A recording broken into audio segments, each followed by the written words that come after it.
7. Comedians who exposed Steve Harvey's evil rise to fame. What if I told you that one of Black America's most beloved success stories might be built on stolen jokes, snatched opportunities, and backroom betrayal? For decades, Steve Harvey has sold us the grind-from-nothing legend, but 7 powerful voices say that's not the whole truth. From sitcom blueprints to blockbuster roles, they claim the king didn't climb alone. He climbed over people. Welcome to Legends of Black Excellence.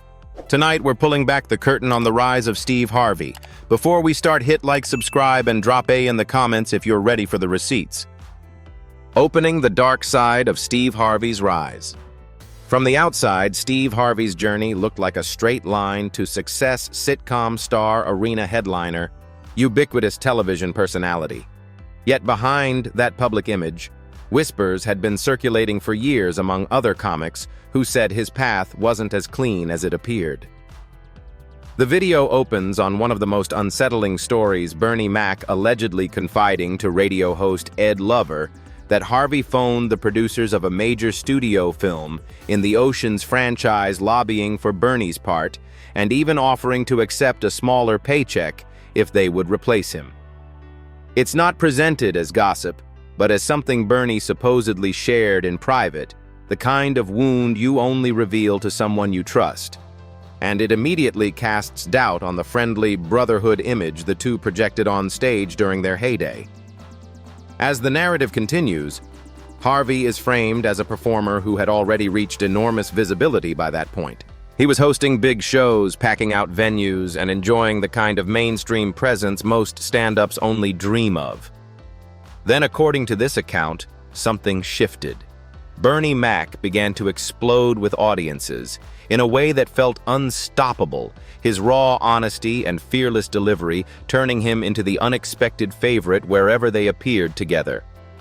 Instead of celebrating that momentum, the story suggests that Harvey chose a different reaction: fear of being overshadowed. The alleged phone call about the Ocean's role becomes a symbol of that insecurity, implying a willingness to undercut a colleague rather than risk sharing the spotlight. From there, the spotlight turns to Mark Curry, another comic who crossed paths with Harvey long before talk show fame and hosting gigs defined his brand. Curry had already landed his own school-set sitcom, playing a charismatic educator, navigating classrooms, teenagers, and authority figures. In interviews, Curry recalls Harvey sitting in the audience watching him work, talking shop about television, and what a black lead could do in that environment. Years later, when a new series appeared with Harvey at the center as a sharp-dressed educator guiding troubled students inside a similar school setting, Curry did not see it as coincidence. For him, the overlap felt like more than shared inspiration.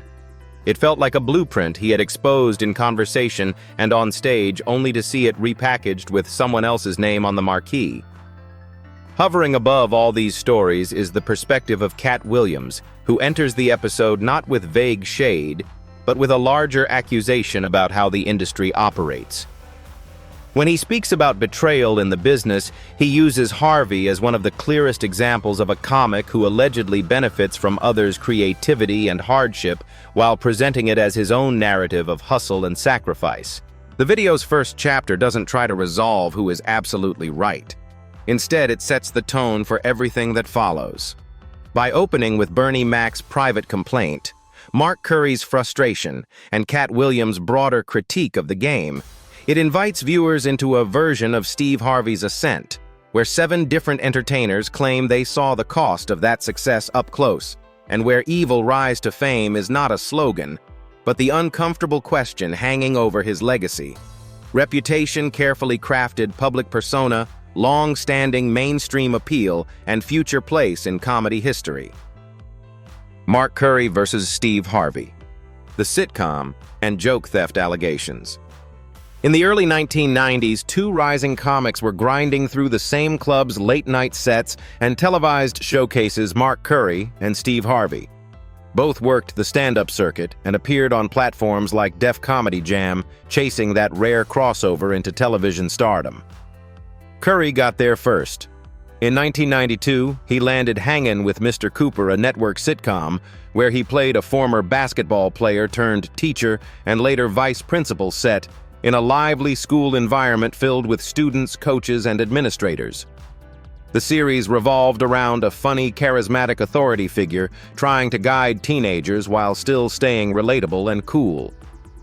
At the time, this kind of role, a black comic fronting a family-friendly show in an educational setting, was a huge step forward, and Curry has said he believed he was helping blaze a trail that others, including Harvey, would follow in their own original ways.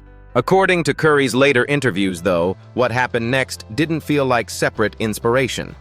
He has described having in-depth conversations with Harvey about how to build a school-based sitcom character types, episode arcs, how to balance discipline with humor, and how to keep classroom scenes entertaining without turning them into lectures. A few years later, in 1996, The Steve Harvey Show premiered with a premise that looked uncomfortably familiar to him, a stand-up comic playing a teacher who eventually becomes a vice principal, mentoring kids from tough backgrounds inside a predominantly black school. For viewers, the similarities might have just looked like a trend. For Curry, who believed he had spoken openly about his creative choices with someone he considered a peer, the overlap felt like a breach of trust. He has said he felt deeply let down, but chose silence for a long time, wary of how public accusations might hurt both of them in an industry where black performers already faced limited opportunities and were often expected to show a united front. That long silence finally broke years later. In 2019, Curry appeared on Fox Soul's The Mike and Donnie Show and directly accused Harvey of not only mirroring his sitcom's foundation, but also using bits from his stand-up act. Curry said he received a phone call from a friend urging him to turn on Harvey's daytime program Steve because Harvey was allegedly performing material that sounded exactly like Curry's Halloween routine and retelling personal stories that matched Curry's own life experiences. When Curry confronted him during the Def Comedy Jam 25 taping, he recalls Harvey responding that he had no idea those stories and jokes belonged to him. For Curry, that answer didn't resolve anything. It instead became another painful moment in a saga where he felt his work and identity had been absorbed into someone else's brand while he watched from the sidelines. The situation escalated again in January 2024 when Cat Williams sat down on Club Shay Shay and revived Curry's claims on a massive scale. Williams asserted that Harvey had once gone to watch Curry perform his sitcom-style act and then later built an entire television vehicle on what he had seen, taking everything in Williams's words. That conversation went viral, pulling Curry's old grievances into the spotlight. Online sleuths began posting side-by-side comparisons of scenes from Hangin' with Mr. Cooper and The Steve Harvey Show, highlighting echoes in character dynamics and plot setups. While some viewers argued that sitcoms often share similar ingredients, others felt the parallels were too specific to dismiss. All of this unfolded against the broader backdrop of Harvey's career, including his time alongside Bernie Mac in the original Kings of Comedy, and his collaborations with various producers, making the Curry conflict feel less like an isolated misunderstanding and more like a key chapter in a larger contested story about how his television empire was built. Kings of Comedy. Bernie Mac's accusations of betrayal. When people talk about black stand-up royalty, the conversation almost always circles back to the original Kings of Comedy. In 2000, 4 very different voices shared one stage: Steve Harvey as the suited ringmaster, Cedric the Entertainer with his smooth animated storytelling, D.L. Hewley bringing sharp social observations, and Bernie Mac closing the night with raw, unfiltered fire. Filmed by director Spike Lee and released as a concert movie, the tour turned sold-out arenas into a snapshot of a cultural moment. The film didn't just capture jokes, it documented chemistry hierarchy and how each performer occupied a different lane.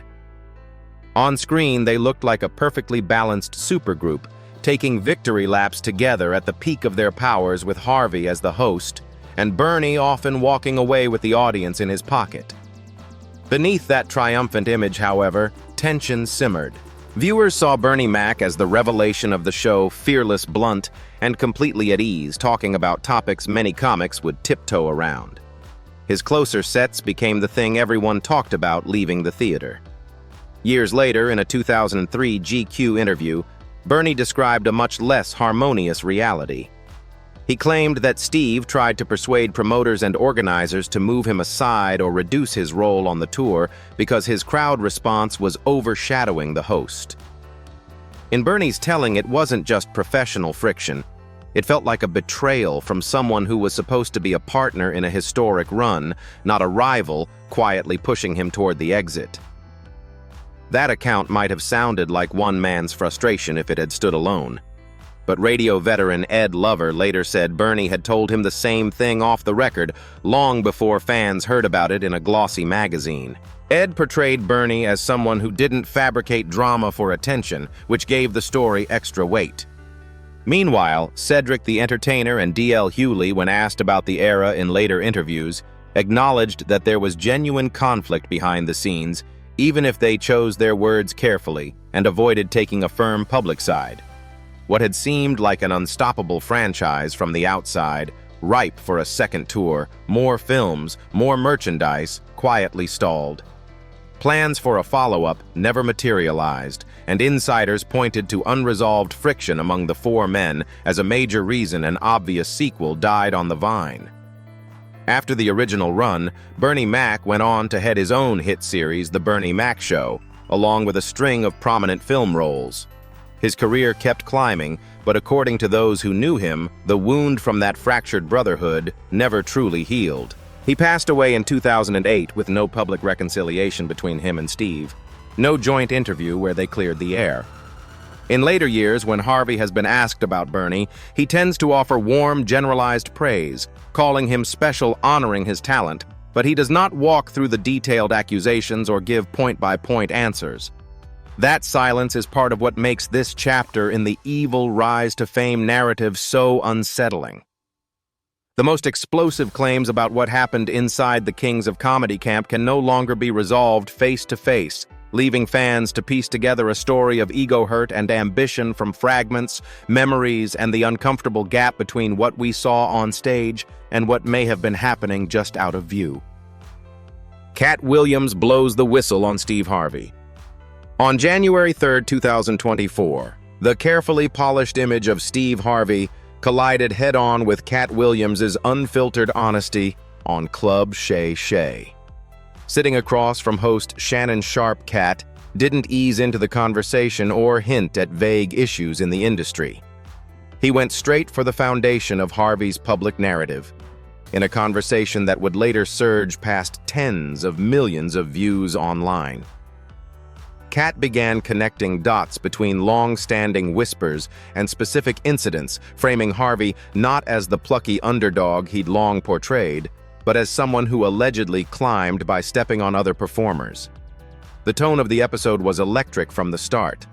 Sharp asked pointed questions, but it was Williams who dragged hidden grievances into the spotlight with a level of detail that made his claims impossible to dismiss as simple jealousy or random shade. One of the most striking parts of the discussion centered on Mark Curry. Cat didn't just say Harvey borrowed from Curry, he flatly accused him of building a whole television vehicle out of another man's creative groundwork. He referenced how Curry had already established a school-based sitcom, then described Harvey later fronting a strikingly similar series. To make the charge hit harder, Cat tied this to a broader pattern suggesting that what happened with Curry wasn't an isolated occurrence, but part of how Harvey operated throughout his rise. From Cat's perspective, these weren't coincidences or shared cultural ideas, they were examples of someone with more power and visibility absorbing another comic's work, then presenting it to the world as his own innovation. By invoking Curry so explicitly, Cat signaled that he wasn't just airing personal grudges. He was cracking open old wounds other comedians had carried for decades. Then Cat did something even more provocative. He aimed directly at one of the most emotional pillars of Harvey's persona, the story of having once been homeless. For years, that anecdote had functioned as a cornerstone of Harvey's inspirational brand proof that he'd clawed his way up from nothing. Williams rejected that completely. He stated that the homelessness narrative actually belonged to him, not Harvey, and argued that it didn't align with the kind of income Harvey was reportedly earning during the period he claimed to be living in his car. By laying out numbers, thousands of dollars per show, multiple performances each week, Cat implied that the hardship tale was at best embellished and at worst appropriated. He then folded that accusation into a larger allegation that Harvey, alongside figures like Cedric the Entertainer, formed part of an informal network of comics who routinely lifted material from less connected performers, whether bits, premises, or even whole life stories, while insulating one another from criticism. What made the episode so combustible wasn't just what Cat said, but how he said it. He didn't traffic in hints. He listed names, cited programs, and described specific situations, effectively daring Harvey to respond point by point. The fallout was immediate.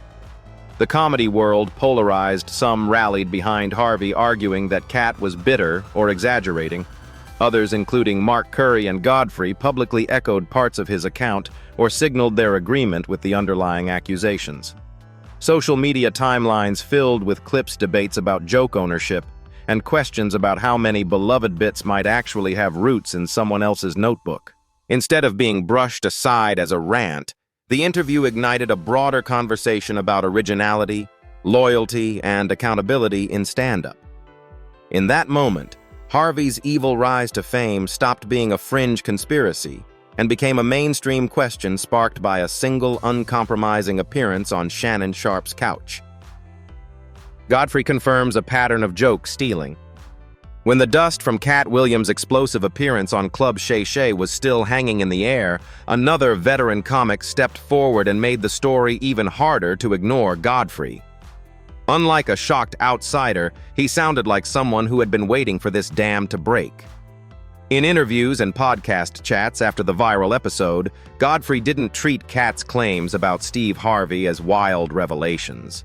Instead, he framed them as an open secret among stand-ups, the kind of thing whispered in green rooms and club hallways, but rarely said into a microphone.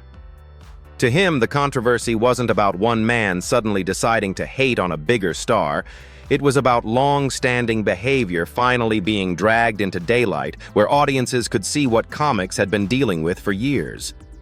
Godfrey's account focused less on one dramatic incident and more on repeated, unnerving patterns. He described occasions where Harvey would arrive at comedy clubs not as the headliner on the bill, but as a powerful presence quietly sitting at the back of the room. While younger acts poured their best material onto the stage, Harvey, according to Godfrey, listened intently, absorbing premises, punchlines, set pieces. Later, similar ideas would surface on major platforms: prestige specials, televised programs, high-profile appearances where the crowd and cameras assumed the routines belonged to the famous host performing them. For the original writers still hustling small rooms and modest paychecks, there was no practical way to challenge that. Their jokes might have been born in cramped clubs, but once they were retold under bright lights with a big name attached, ownership became almost impossible to prove. The imbalance of power was central to Godfrey's story.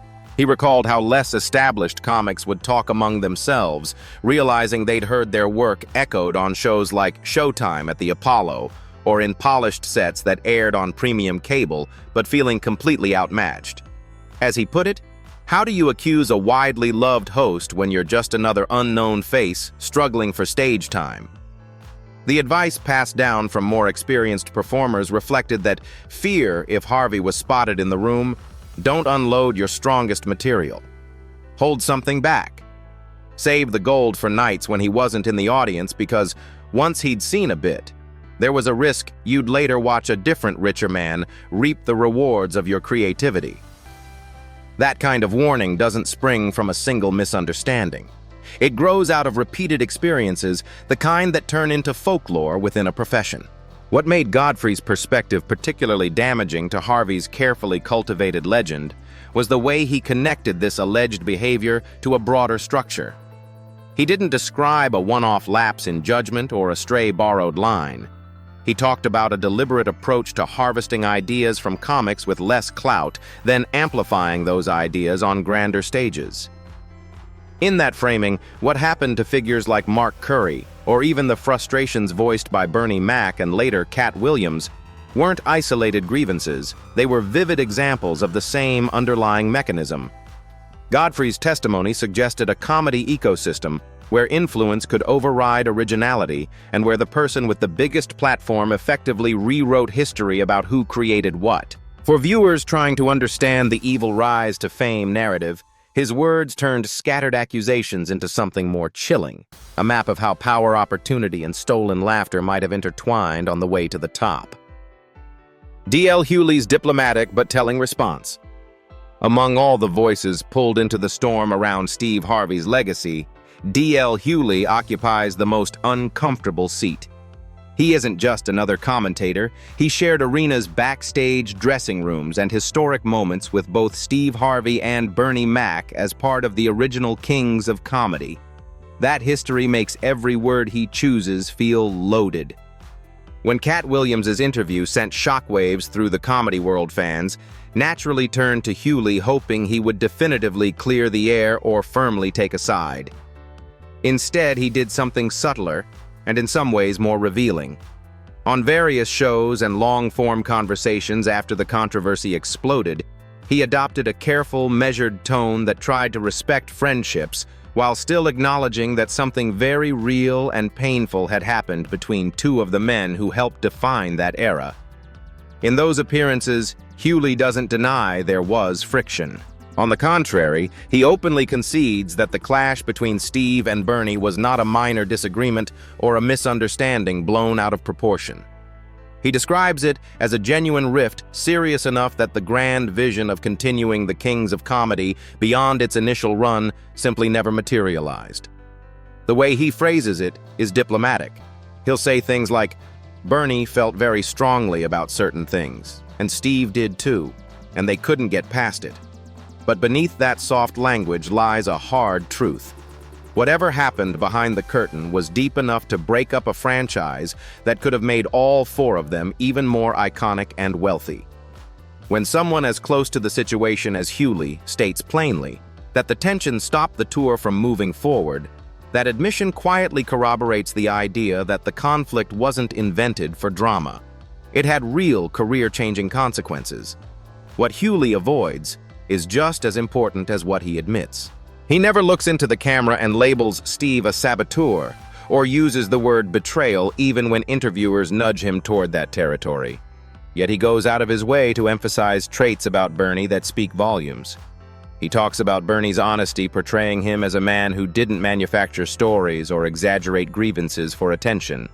He also brings up how deeply wounded Bernie was by what transpired, implying that this wasn't some petty grudge that faded with time. According to Hewley, that emotional scar stayed with Bernie right up until his passing, a lingering hurt that was never truly resolved. Without explicitly backing every allegation, Hewley's portrait of a truthful man carrying that kind of lasting pain quietly leans the audience toward believing that Bernie's version of events shouldn't be dismissed. His loyalty to both sides forces him into a kind of coded communication. He refuses to publicly condemn Steve, but he refuses to throw Bernie under the bus either. That balancing act is on full display in The Black Comedy in America, special released in October 2024, where Hewley sits alongside Steve Harvey and Cedric the Entertainer as the topic of controversy inevitably surfaces. In that setting, with cameras rolling and reputations at stake, Hewley maintains his role as the cautious statesman. He doesn't label Cat Williams a liar, nor does he endorse every accusation that's been made. Instead, he calls the entire saga complicated, a word that does a lot of heavy lifting. It signals that there are layers the public doesn't see, histories that aren't easily reduced to sound bites, and truths that might injure people he still cares about. By refusing to join in on attacks against Cat, while also stopping short of fully backing him, Hewley ends up doing something else. He confirms indirectly that this isn't just noise. His reluctance to flatten the story into a simple defense of Steve suggests that beneath his diplomatic phrasing, he knows more than he is willing or able to say outright. And in a narrative about an evil rise to fame, that kind of restrained acknowledgement can be as damning as any shouted accusation. Cedric the Entertainer defends Steve Harvey.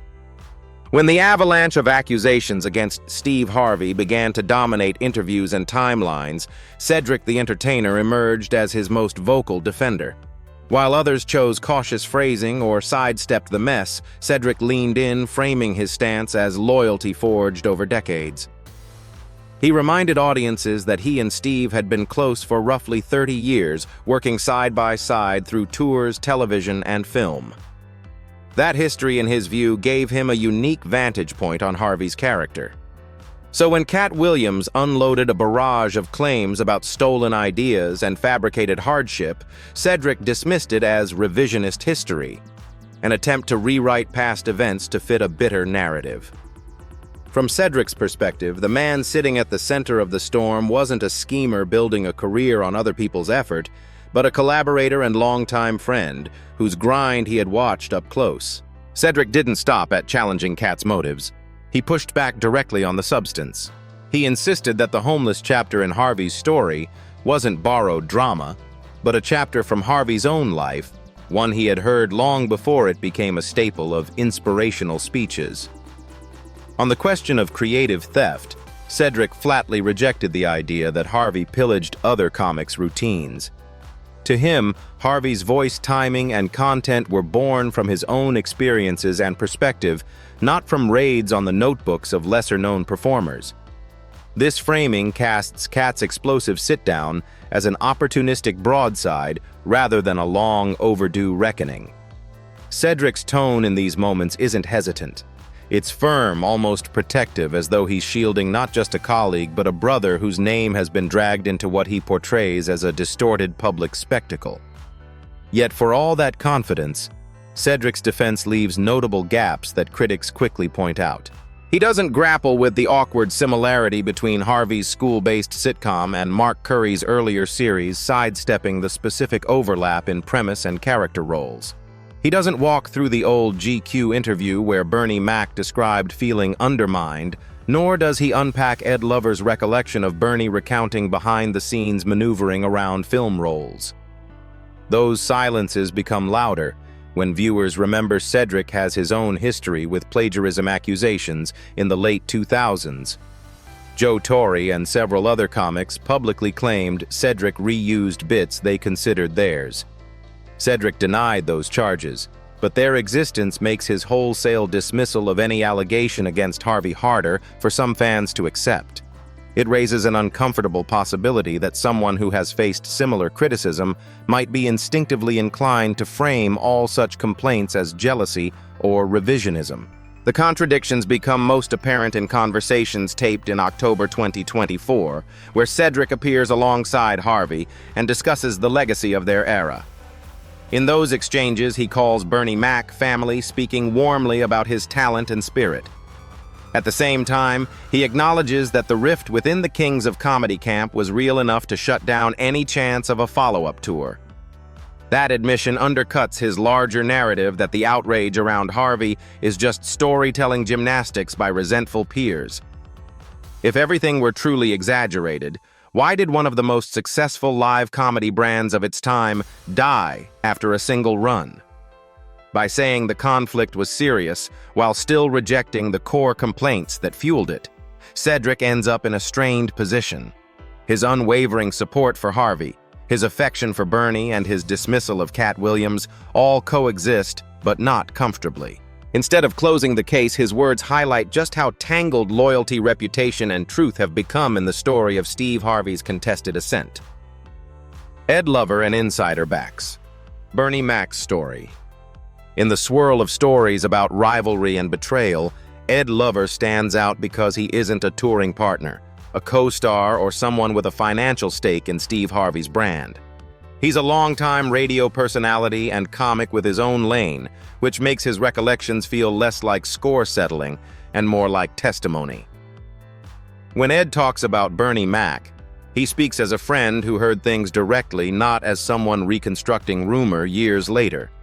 He recalls Bernie sitting him down and explaining in plain language that Steve had supposedly contacted a producer from one of the Ocean's movies and pushed to take over a role Bernie had already secured, going so far as to offer to do the job for a smaller paycheck. It's a specific allegation, a private phone call, a named project, a clear intent to edge another man out.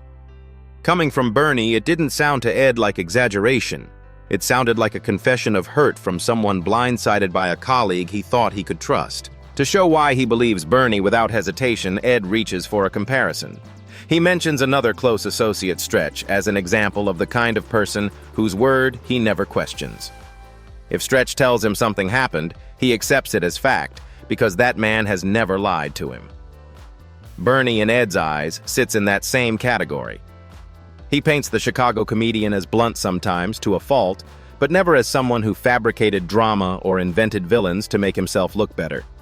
So when Bernie told him that Steve had tried to slip into that film slot by talking directly to the creative decision-makers and undercutting his wage, Ed locked it in as truth. For him, this wasn't just two egos clashing. It was a moral line crossed one collaborator allegedly sneaking around another's back to charm an unnamed Hollywood gatekeeper and take food off his table. Beyond that one incident, Ed also talks about a broader climate in the business that allowed behavior like this to go unchecked.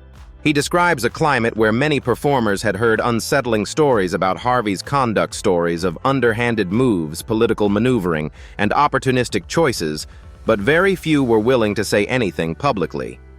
The reason, he explains, is simple and ugly power. Harvey hosted major shows, had multiple platforms, and was connected to people who could open or close doors. If you were an up-and-coming act hoping for a guest spot or a chance at national exposure, calling him out could feel like professional suicide. Ed sums up that atmosphere with a line that sticks.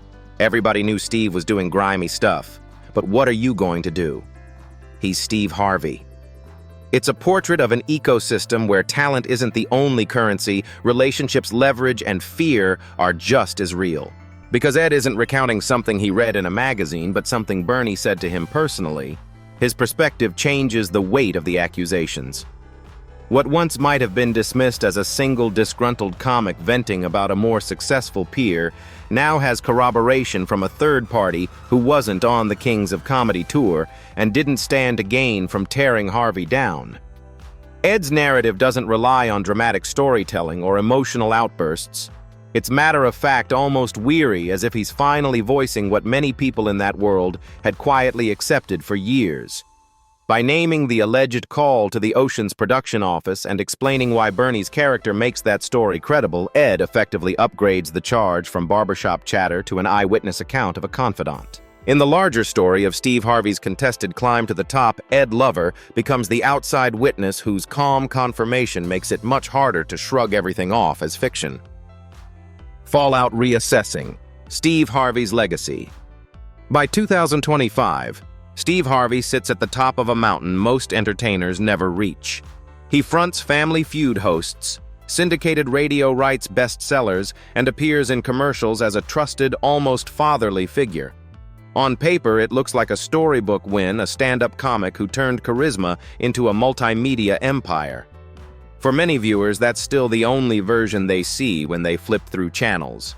But after Cat Williams' appearance on Club Shay Shay, that tidy narrative cracked. Suddenly, people weren't just watching game show clips. They were digging through old performances, interviews, and forgotten footage, trying to figure out what exactly lay underneath the smile and the suits. Once the door was opened, a backlog of grievances came rushing through.